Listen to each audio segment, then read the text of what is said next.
Rolled throughput yield.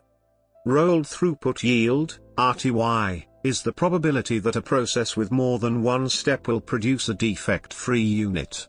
It is the product of yields for each process step of the entire process. For any process, it is ideal for that process to produce its product without defects and without rework. Rolled throughput yield quantifies the cumulative effects of inefficiencies found throughout the process. Rolled throughput yield and rolled throughput yield loss, RTYL, are often used in Six Sigma. Calculation.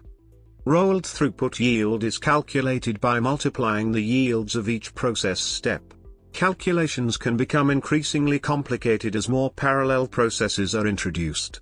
It is first necessary to calculate the yield of each process step. We can estimate the yield of a process step by dividing units accepted by the number of units produced for that step. Suppose a process step produced 10 units and only 8 were good units. The yield of that step would be 8/10 or 0.80. RTY example. RTY equals yield of process step 1, yield of process step 2, yield of process n. Suppose a process had 3 steps. Step 1 produced 10 units and 2 were defective. The yield of step 1 would be 8/10 or 0.80, step 2 had a yield of 0.9 and step 3 had yield of 100%. The rolled throughput yield for this entire process would be RTY equals 0.80 times 0.90 times 1.0 equals 0.72.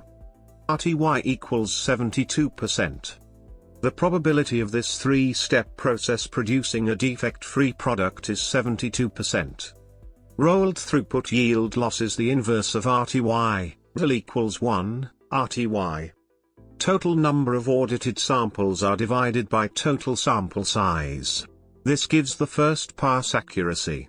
When it is divided by total yield, it gives the rolled throughput yield.